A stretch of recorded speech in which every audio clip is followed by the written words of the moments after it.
It's time for this week's episode of Brandon Sports Talk, featuring in-depth interviews from those who are trending in the world of athletics. And now, here's the host of Brandon Sports Talk, Brandon Pate.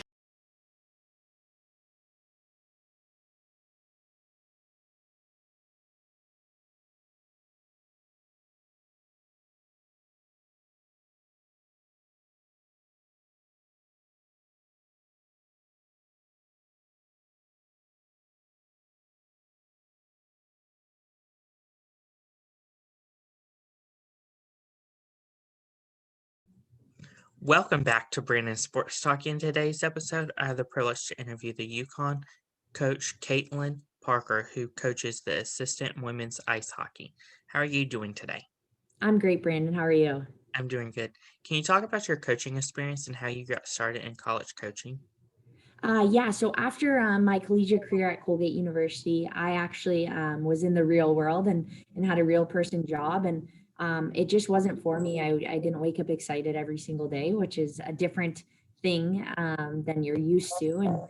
And the position at Brown University opened up. So I have some really great people in my corner in my network and decided to go after it. And was very fortunate that I was awarded that opportunity to be part of that coaching staff. And so it was October after I graduated, so October 16 that I started there, and it was a complete change of pace for me. So I loved it. It felt like I was doing something impactful and that I was meant to do that every single day. And going to the rink never felt like a job. So very, very, very lucky that I got into coaching, and then from there just expanded. So I spent 2 years at Brown, and then was fortunate enough to come over to UConn in my third year of coaching, and it just finished up my third year here, which is wild to think that it's already been 5 years in collegiate coaching. And before that, like I coached youth camps and stuff like that. But again, just coaching college is a little bit different than that experience before. Can you talk about, of course, your playing career at Collegiate and what you accomplished there? So my experience at Colgate was awesome. Definitely different. So my freshman year, we had a coaching staff change. So Greg Fargo and his crew, so Josh Skiba and Karel Amard at the time, we all came in kind of as freshmen together. So that was a lot of fun, and just building a new culture over those 4 years. And obviously with that, a lot of ups and downs and trials and things that work and things that don't work. But just a great learning experience, and just really loved my experience at Colgate. Academically, it was a great fit for me. The school was a good fit for me size wise, and then hockey, just being a part of building a culture was awesome. And I think very fortunate that my junior year and senior year, I was able to be in a leadership role as a captain for that team, and learning what it was like behind closed doors, and getting that experience, which I think now helps me in the role that I have as an assistant coach. Just knowing kind of what those conversations were like, and what works and doesn't work, and what the players really thinking. So it was an awesome experience. I have so many lifelong friends. I think that's for me one of the biggest things. Is we accomplished some great things on the ice, from going to the worst record in school history, I think, to one of the best records my senior year, and obviously they've broken that since. And just being a part of that foundation for where they're at now, it means a lot to me. And just seeing their success, like, it puts a smile on my face to know that, hey, I was a little part of that maybe. And what they've been able to do, and Greg's been able to do with that program since then, has been incredible. So and it's funny now, like all those friends that you have over those 4 years, like you're going to weddings and they're getting married and you're part of their life. And I think that just speaks to the culture that they've built there, that it is truly a family.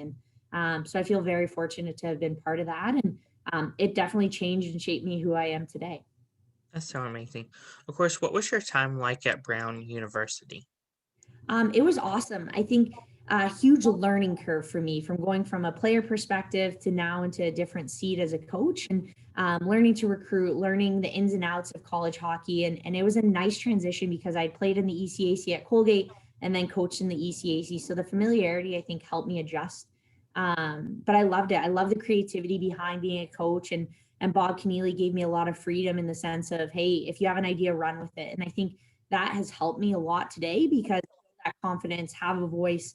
And so very thankful for that. And Kirsty Hussey, I mean, I give her a lot of credit. She was a huge mentor to me, and bouncing ideas off as a young college coach. And it was great. A ton of great experience and some ups and downs in our record, I think. But again, I'm a firm believer you can learn from every single opportunity you have. So thankful for that. And just knowing what that's like, and coaching at an Ivy League school is obviously a huge honor, and academically, and you're working with some pretty kids when you're there. So it was awesome experience. And I think that just really fueled my fire that, hey man, like I love coaching, and it doesn't matter. You might win, you lose some games, but you're making an impact on these kids' life. And so to me, that was it was just a great experience. I'm so thankful for that time.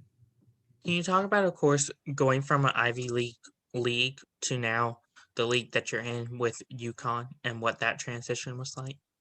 Yeah, so in college hockey, we're very fortunate. I mean, our Ivy League, we don't have all the Ivies that sponsor a hockey team, and hopefully over the next couple of years that changes. But so playing in the ECAC to now playing in Hockey East and coaching in Hockey East, it's a big change. And obviously, Ivies, you don't have scholarships to work with.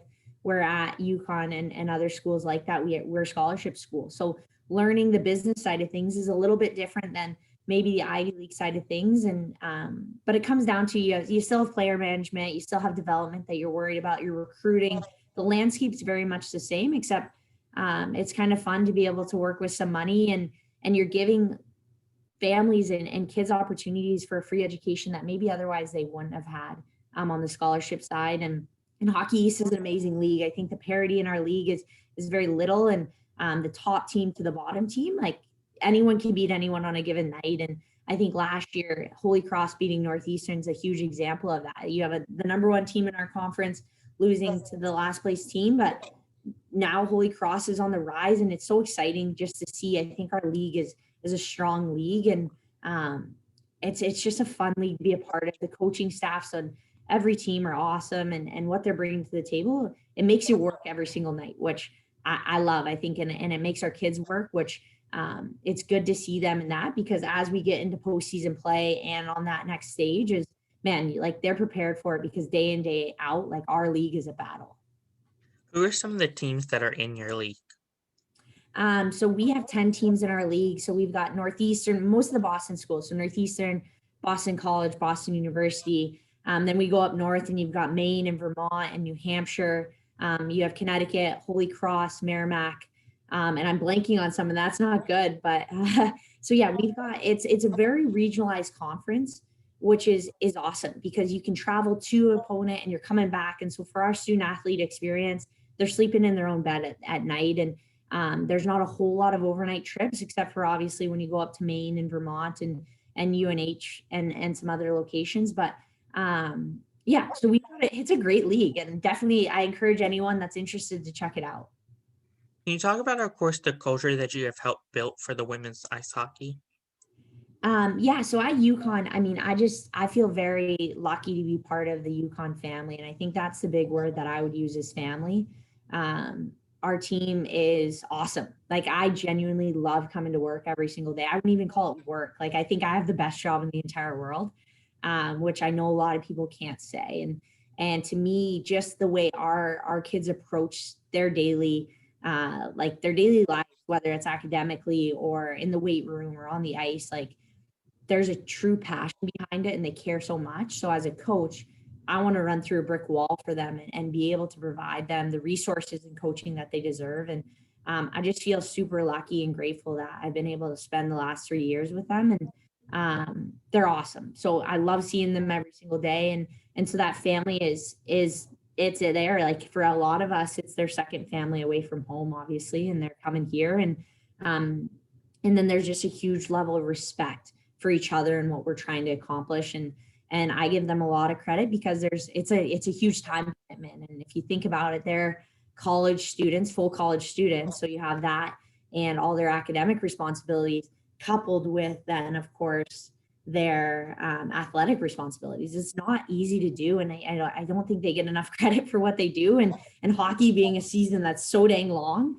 they're doing it a lot of the hours. So that's that. And then just our work ethic, like, we're a blue collar mentality, and we're bringing our work pails to school every single day and working. And I think that's given us a lot of success. And But it's the type of people that are in our locker room from the staff. I mean, we have a great support staff to our coaching staff, and then our kids just embody that, and they love being here, and they love representing UConn and the University of Connecticut and all we stand for. So I feel super, super lucky that we've got outstanding kids in our locker room. What does a typical game day look like for ice hockey? Good question.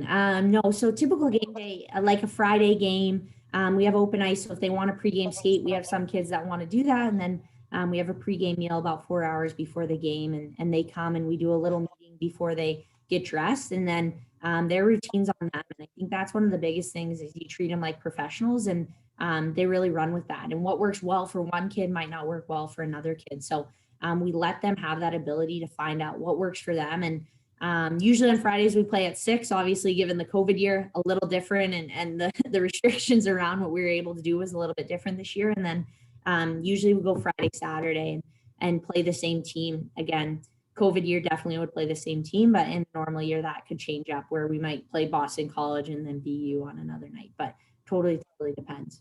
Of course, with COVID being a big factor, what are some of the challenges that y'all have faced so far? It was an interesting year to say the least. I think it was really hard for our kids.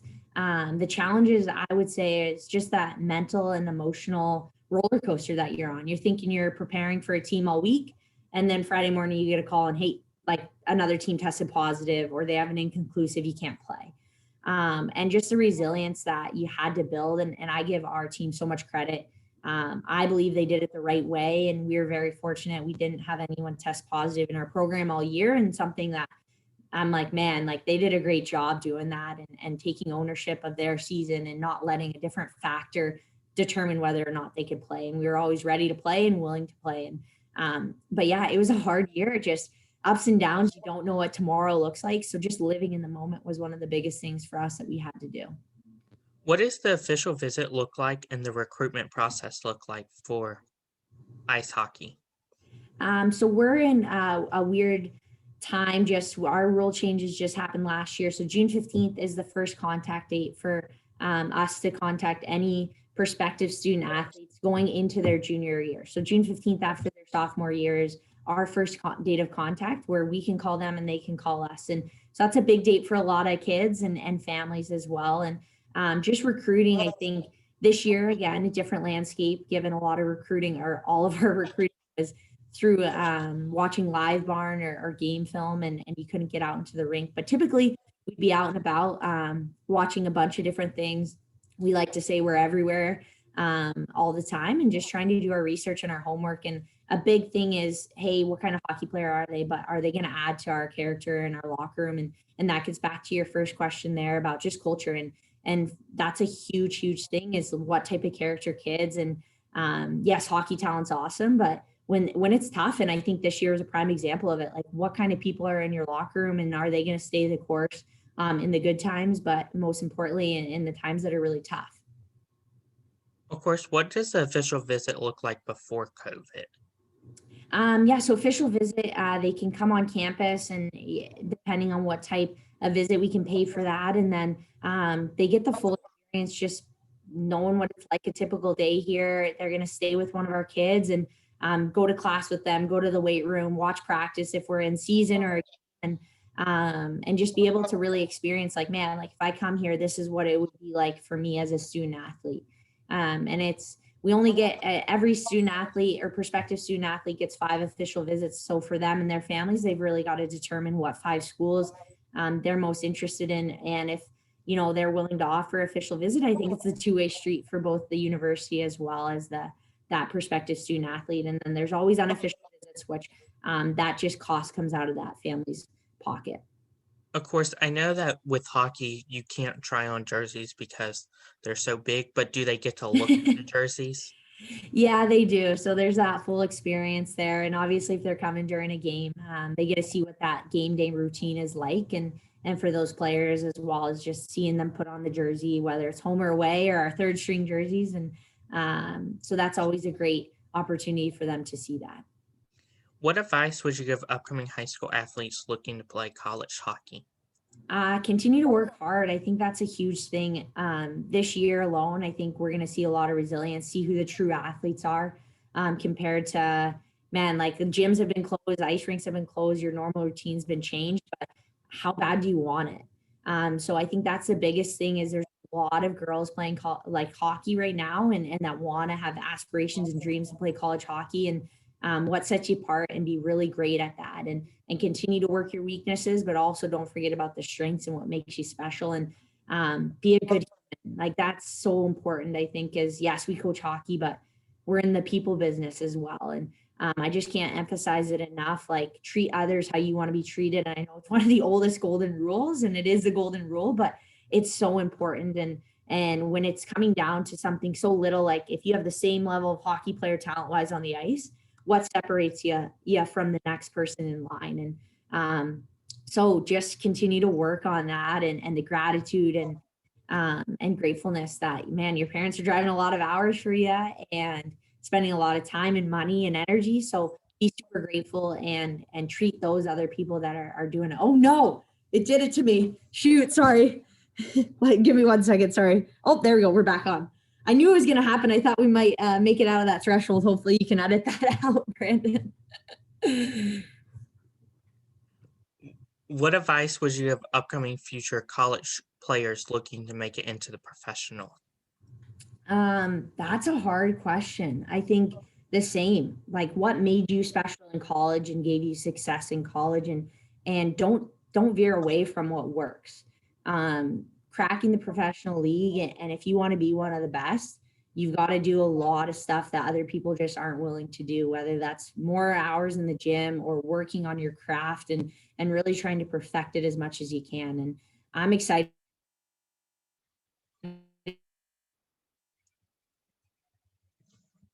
I think you can see, I feel lucky that I work at UCONN and we've got one of the greatest examples in the women's basketball program right down the road from us. And just the amount of followers and people they have and what they've been able to accomplish is incredible. So I think the platform for female sports it's incredible. It's going to just keep expanding with more little girls wanting to play and just realize you're the future role models of these people. And when they say, hey, like, I want to be like Sue Bird or I want to be like Marie Philippe-Poulin or it's incredible. And so just knowing like you've got a huge responsibility and I think just continuing to work hard and pave that way because it's going to be really good for the future. What advice would you have upcoming college coaches looking to get into the industry? Connect, make connections, network. We're in a people business. And I think coaching is such a great business and profession to be in. Like I said, it doesn't feel like a job and you have the ability to impact people's lives and don't take that for granted and make connections. And coaches are not scary people. So send an email, send a text, give a call, like make connections, someone that knows someone if you're interested in their school or who they are and their story. I think it's important just to reach out and try to network as much as possible. And you'll find that there's such a diverse group of people that are coaching, whether it's in college hockey to basketball to softball to baseball and everywhere in between. But at the end of the day, like we're all trying to help people. We're in the people business. So you can learn something from every single person or every coach that you talk to. So reach out, make connections. We're not scary. Most coaches will make the time to help if they can. And I think that's the biggest piece of advice is connect and network as much as you can and then listen. Don't just make the call, but listen and learn from every call that you get. That's wonderful advice. Where can my listeners find you at on social media along with the UConn Women's Ice Hockey app? So all of our Instagram and Twitter is UConnWHawk, HOC. And then I'm Katelyn Parker 16 on most social media platforms. Thank you again, Katelyn Parker, for your interview and best of luck in your future with UConn Women's Hockey. Awesome. Thanks, Brandon, for the time. I really appreciate that. And it was just great getting to chat and connect with you. Thank you. You too. You can find Brandon Sports Talk on Facebook at Brandon Sports Talk, Instagram at Brandon Sports Talk, Twitter at Talk_Brandon, and you can find me on YouTube at Brandon Sports Talk. Don't forget to like, comment, and subscribe. Thank you again, Katelyn, for your interview and best of luck. Thank you. You've been watching Brandon Sports Talk. Please feel free to like, share, and subscribe to Brandon Sports Talk on social media, and on YouTube.